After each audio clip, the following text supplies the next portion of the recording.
the contested concept of Christian identity.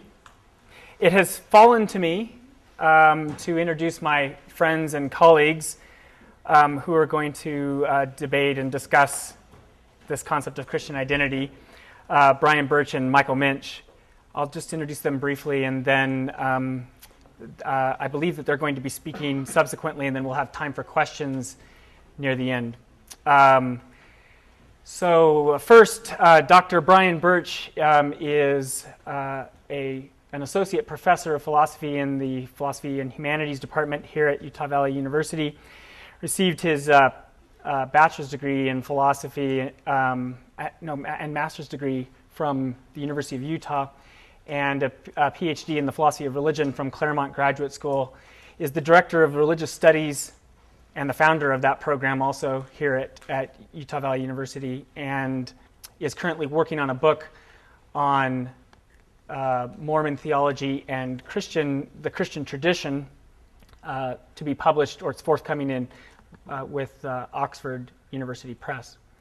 Michael Minch is also an associate professor of philosophy here at Utah Valley University and received his PhD in political science at the University of Utah, as well as an MDiv at Drew University before that. Is that correct? And is an expert in both the fields of political theology generally, as well as political theory, and is the founder of the Peace and Justice Studies program here and the current director of that program as well. So why don't you join me in welcoming our speakers? Thank you.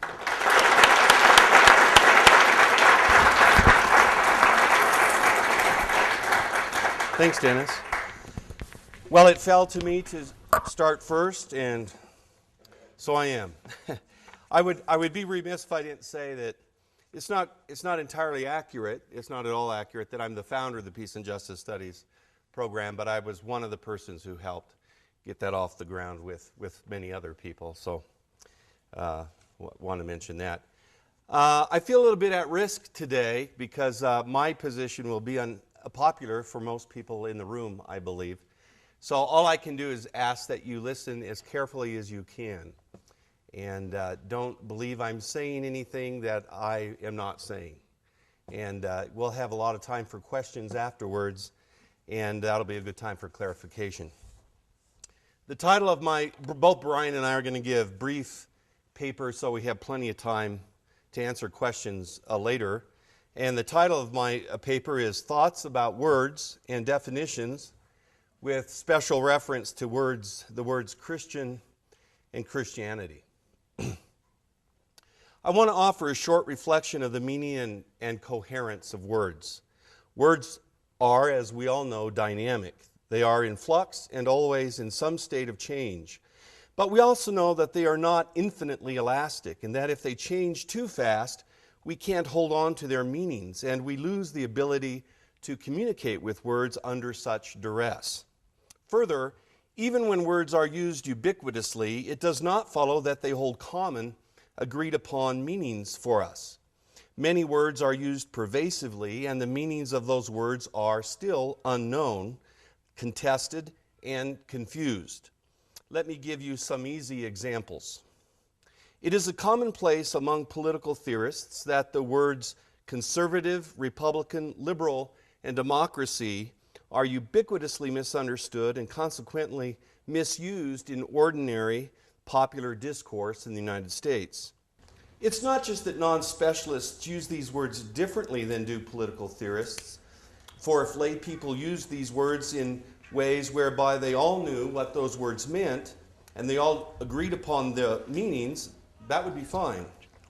Rather, the vast majority seems not to know what these words mean, and people seem to mean many different things when using these words. We commonly and comfortably use words in cases where we do not know their meanings, and others hold them to mean things other than we do, other than what we mean by them. So, I trust that what I've just said is uncontested. But the plainness of this claim should not distract us from its importance. Words often denote power, and power often corrupts. We must not only be careful to stand guard against the bewitching of our words and language, we must also be careful with our words because, among other things, they exclude some others sometimes. The question is, can we, when we think exclusion is a necessary feature of our words, exclude with gentleness, with love, and with humility, and a desire to overcome the exclusion? How can we turn exclusionary words into words of welcome and inclusion, while remaining faithful to the meanings of those words? I have directed a couple of Habitat for Humanity affiliates and occasionally heard from non-Christians who worked with us or wanted to do so that they wished we would drop the word Christian from our identity and documents. They wanted to build houses with the poor. They just didn't want to be associated with the Christian organization while they were doing it. What were we to make of that request? Of course, Habitat is a Christian organization, just insofar as its creation, design, development, intention, and purpose has always been, from its inception, explicitly about a way of being Christian. The conception behind Habitat is that because God in Christ loves the world and guides and empowers his followers to do the same, one thing they do is build homes for and with those who have insufficient shelter. Would someone argue that the right thing to do in response to the request to drop the modifier Christian is to do so? How would such an argument be made? Yet, I realize that the word Christian has always been inviting and excluding, ordinary and strange, banal and scandalous. It cannot be anything other than this. The word should be used carefully, for among other reasons, it is so easily used as a weapon. Rowan Williams, the Archbishop of Canterbury and an excellent theologian to boot, writes that a good deal of what earlier Christian generations took easily, or apparently easily, for granted, now creates puzzles and uncertainties, or even just boredom. Here the Christian community faces a very complicated set of issues. If we proceed to revise and adjust so as to avoid any hint of difficulty, we are likely to find that we have ironed out much of what challenges us by its very strangeness. We leave no room for depth to be created. Whereas sensitivity to others' thoughts and beliefs can paralyze a community, it is also true, he writes, that to refuse to be sensitive, to defend an uncritically pious use of a tradition, equally prevents the language from working, since it makes it the conscience preserve of one group defending its position against another. What we most need is to know what Christian theology exists, to know that Christian theology exists, not to assert positions, but to push us in a relationship to the truth, whereby we can be changed by that truth. The goal is that we should be set free from an attitude of ownership, where the words and images of faith are concerned. Williams writes that the church is always renewed from the edges rather than the center. There must be a certain porosity between church and not church, the world. He claims that the church must tirelessly seek new horizons in its own experience and in its encounters with others. He notes that our religiousness is often used as a weapon against God. Indeed, Williams calls Christians to the experience of being foot-washed by non-Christians, becoming aware that their touch is the pressure of God. Those who know anything of the meaning of Jesus washing his disciples' feet knows of Williams's call for Christians to receive intimate care imposed upon us, just as it makes us squirm with discomfort and humility.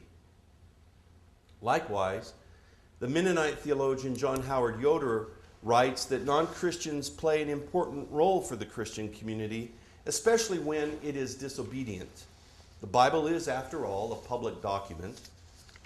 He notes Gandhi and Marx as two examples of as a kind of people who help Christians know what it means to be Christian. In his essay, Meaning After Babel, he writes that pluralism is a providential occasion for clarification.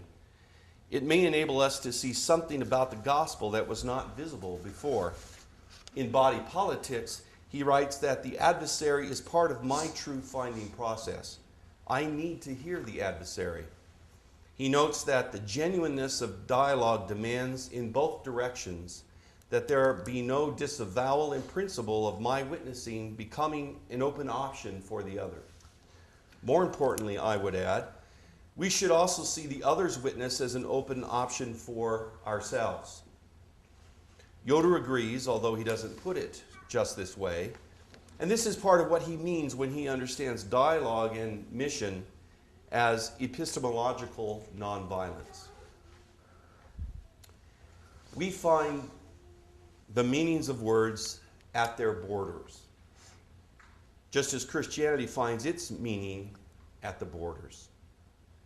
Democratic theorist Romain Coles refers to the border at the core of radical democracy and Christianity. There is something quite right about this. And so, in recognizing that our words and concepts must often be exclusionary by definition, we must, with humility and courage, worry about and work on the challenge of that borderland. It is in this connection that I am concerned about my remarks today. I worry that they will be heard so as to signify my desire to exclude. But this is not what motivates me to engage in this discussion. I fear that some may think that I am motivated to exclude Latter-day Saints from the territory called Christian,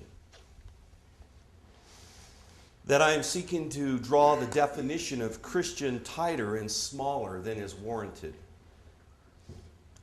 In response, one of the things I can say is that I may be drawing it smaller than such critics would assume. For I am not sure, for example, that most Southern Baptists are Christians. My claims here are, however, fundamentally about the way words work, as I understand it. Only derivatively are my remarks about the meaning of the words Christian and Christianity. My interlocutor today, Dr. Birch, who is, everyone should know, a dear friend, is interested in this question in regard primarily, I think, to the differences in the meaning of these words as understood by Christian and Latter-day Saint traditions, respectively. Because words and concepts find their meanings at the border and in contestation with and challenging conceptions, and the border between these two communities is a good place to interrogate the meaning of Christian and Christianity. Because these words are theological and both communities agree that their meanings are theological by definition, one strategy is to compare theological claims that either or both communities take to be definitive. I cannot speak to what is definitive within the LDS community, but of course there have to be some conceptions that are. This is to say that the meaning of the words Christian and Christianity and the word Mormon and Mormonism are criteriological, and the criteria are theological. Historically, and in respect to orthodoxy, Christians of all stripes believe three things. Now, in respect to orthodoxy, I know that it is a complicated matter as to what respects history has shaped orthodoxy, and orthodoxy has shaped Christian history. And we don't have time today to investigate this problematic, but many, including various Mormon thinkers, argue that the historical nature of the development of orthodoxy is precisely what calls claims to orthodoxy into question. But of course, if historical contingency means that words can mean whatever we say they mean without boundary, in utter promiscuous manner, then it means that we live in a definitionless world, as this is the only meaning of complete arbitrariness in assigning meanings. And we know, of course, that words do have meanings, otherwise using them for communicative purposes would be useless. Indeed, they would not exist. Furthermore, when I refer to Christians of all stripes, I mean Christians of the Catholic, Anabaptist, Orthodox, and Protestant traditions. Now, here, obviously, I am making a normative and formal claim. What Christians normatively and formally believe. First, there has always been and always will be, Christians of all stripes have believed, one God, and one God only in the universe. Radical monotheism that denies any other God, in any sense, in any way, is a sine qua non of Christianity. Second, that Jesus of Nazareth was God, fully, completely God. The term Son, used in respect to Jesus the Christ, is metaphorical. Third, all human beings are brought into proper relationship with God by God's grace. Such relationship is gift. We do not and cannot earn, merit, or achieve such a relationship to God. In contrast, Latter-day Saints typically and formally believe, first, in the potential existence, if not the present reality, of more than one God. Mormon teaching is polytheistic. Second, Mormons believe that Jesus is the literal Son of God. He is not fully, completely God, but the offspring of God. God generated Jesus. And third, Latter-day Saints believe that salvation is, in part, acquired, achieved, merited. Now, it is my understanding that these three beliefs, especially the last, are tugged at from various sources within Mormon thought. Perhaps these doctrinal teachings are not as rigid as I seem to make them out to be. They may be somewhat in flux. Historically, we may be in a moment when LDS theology is moving ever closer to Christian theology, Christian orthodoxy, in respect to these matters. Yet, I suspect that for some, the theological differences and similarities are beside the point. It is a popular view that if someone wants to call herself a Christian, the only decent thing to do is to nod one's head. But notice that if words have meanings, and we all know they do, then no word is infinitely elastic, and words must be criteriological. Notice that Mormons believe this as much as anybody. Note the oddity, if not the contradiction, for example, of Mormons complaining about not being considered Christian at the same time they deny that fundamentalist Mormons are Mormon. We all know that words are criteriological by definition. If I were to claim to be a Muslim, or a Republican with a capital R, or a woman, or a Mormon, my claim would be rejected easily and swiftly by those respective groups. We simply aren't what we say we are just because we say it. Such a thought is seen to be incoherent after a moment's reflection. The question then is, what criteria count to constitute a concept and the meanings of the words that signify the concept? The answer is, of course, historical.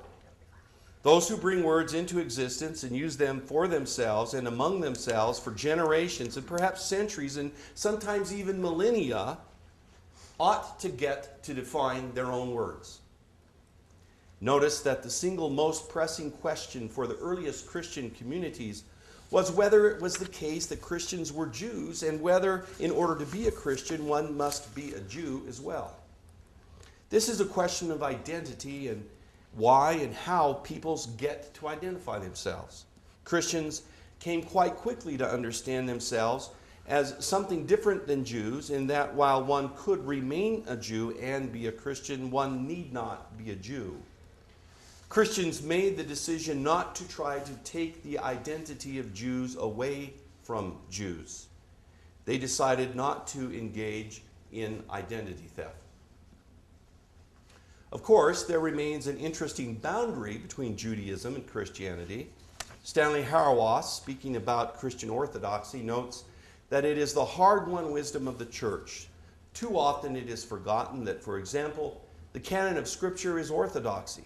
If the church had not decided against Marcion, that is, if the church had followed Marcion in eliminating the Old Testament and the Gospels because they were too Jewish, then we would have appeared more coherent, but we would have lost the tension that is at the core of the Christian faith. Christians worship the Lord of Israel. It is too often forgotten that Trinity names a reading rule that demands Christians read the Old Testament as our scripture.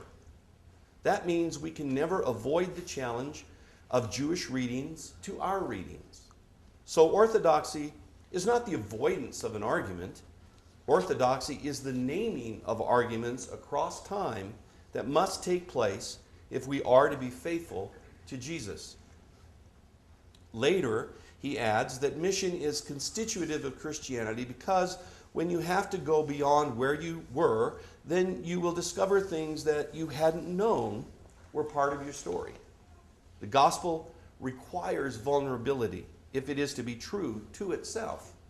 Of course, what Hauerwas says about the relationship between Judaism and Christianity also holds true for the relationship of Mormonism and Christianity. Rediscovering our identity through vulnerability to others is crucial as a defining characteristic of those people shaped by Jesus. Now, if my account is roughly correct, then this matter is not only historical but also moral in character.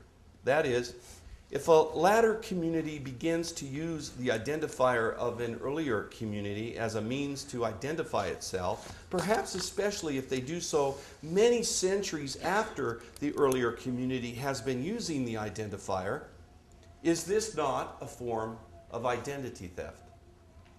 Isn't there something rather discourteous, insensitive, and perhaps triumphalistic or even hostile in doing this?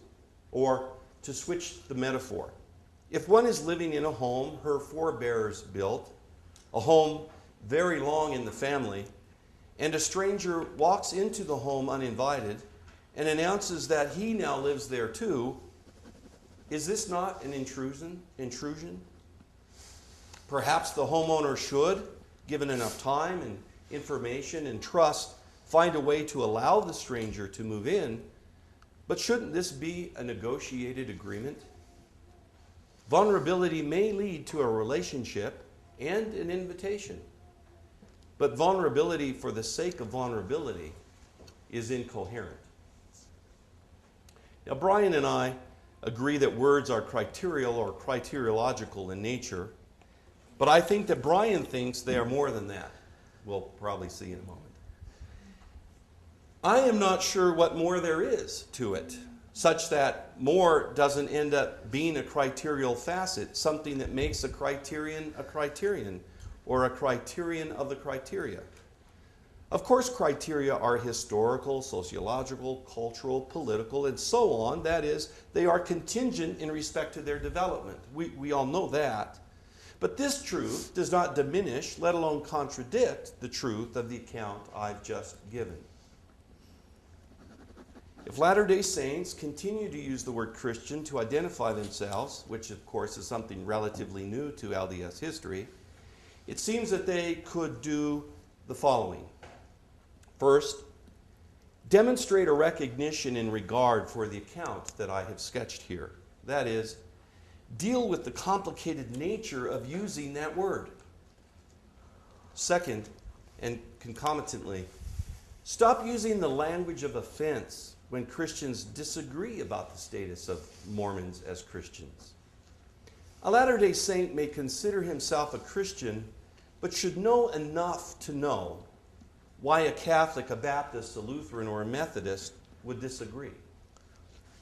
Why would people who disallow the use of the word Mormon to those who hold to original Mormon beliefs be offended by those who hold to Christian beliefs when the word Christian when those want to hold the word Christian to have the same meaning it has had for centuries?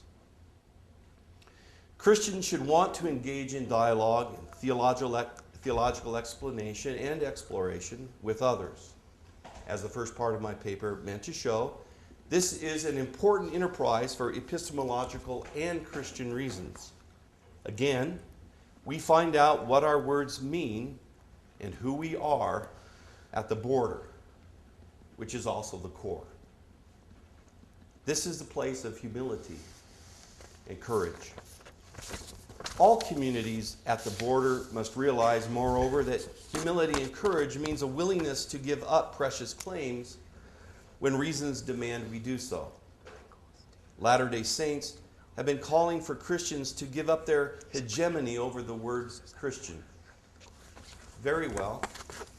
Perhaps that will one day happen overall, even though many Christians have already given this up.